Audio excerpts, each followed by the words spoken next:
These Gallup polls have gotten a lot of attention as they show the biggest wholesale shift in party ID in decades since President Biden took office. Democrats have lost 7 points in those who say, I consider myself a Democrat. Republicans have picked up 7 points. So that's a 14-point move overall in those who say that they are in the GOP now. That's more grist for the midterm mill and for those who expect a red tsunami come November. Let's bring in former Wisconsin Republican Congressman Sean Duffy, now a Fox News contributor, and Jack Brewer, a lifelong Democrat who supported President Trump, a former NFL player, and now CEO of the Brewer Group. Great to have you with us, gentlemen. Thank you very much for being here.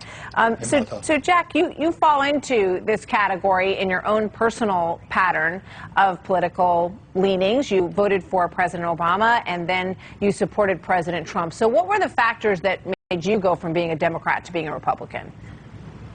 You know, first off, I wouldn't have ever thought I would be this happy to be on screen with Sean, but now, 6 years later, I'm so happy to share a screen with him. I'm serious when I say that. 6 years ago, 7 years ago, I started to see something different in our nation.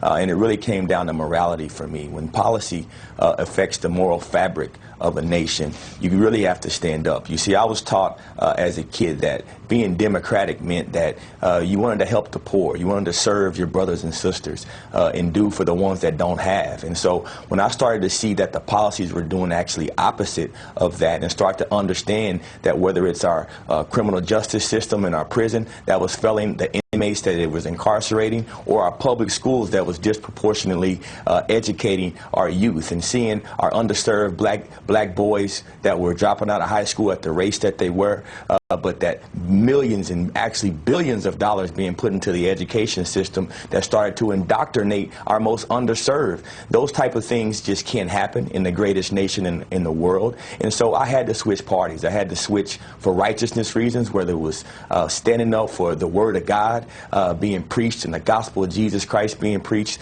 And so I just had to say enough was enough. The Democratic policies just didn't align with what I believed in spiritually. And so that's the reason I switched. Sean, as you listen to what Jack Brewer has to say, and you look at these numbers as a former politician, and who knows, maybe you'll be one again at some point. How do you read these numbers, and what do you see going on in America right now when you look at these numbers?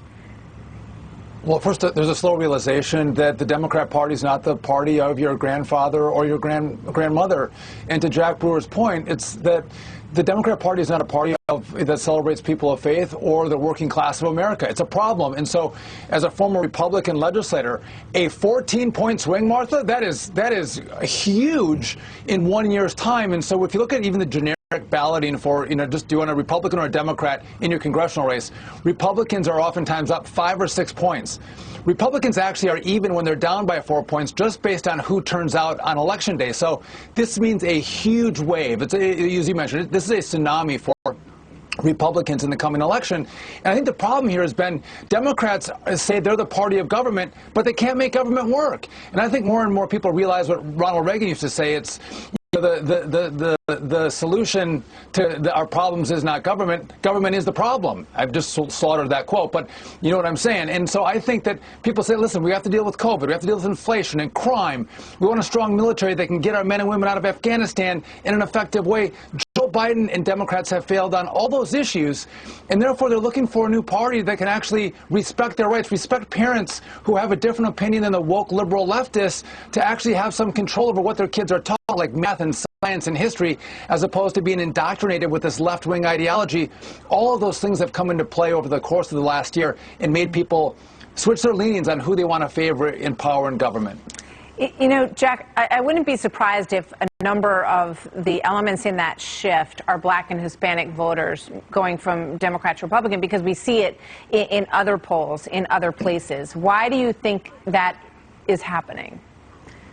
I think Donald Trump started it. I know for me, when he came out and started making more people aware of what was actually going on in government, breaking down the massive amount of spending, making folks understand some of the disproportionate ways that our government operates. I think that started to educate a lot of folks. I mean, I was ostracized. I was called names.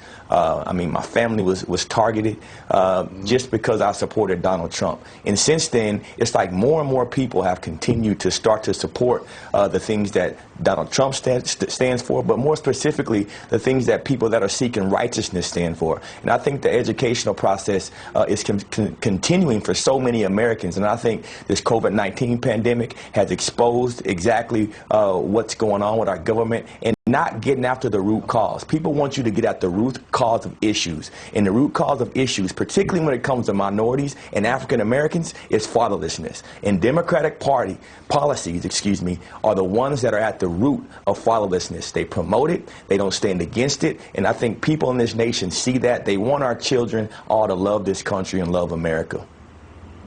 I don't think anybody could Jack. say it any better than that. Exactly. You know, I think about the crime story that we covered in the first block and all of the young people that we've lost to gangs, these 2 teenagers who were just killed in Chicago. I think fatherlessness is something that should be discussed on both sides of the aisle and encouraged across the country. Staying with your family, raising your family, it's a huge, huge issue in the fabric of the nation. And, you know, Martha, can I please just say one thing, and I beg all Americans, let's start talking about this. Fatherlessness is the civil rights issue of our time. Thank you very much. It's a stable family with 2 people in charge. Thank you very much. It's good to see both.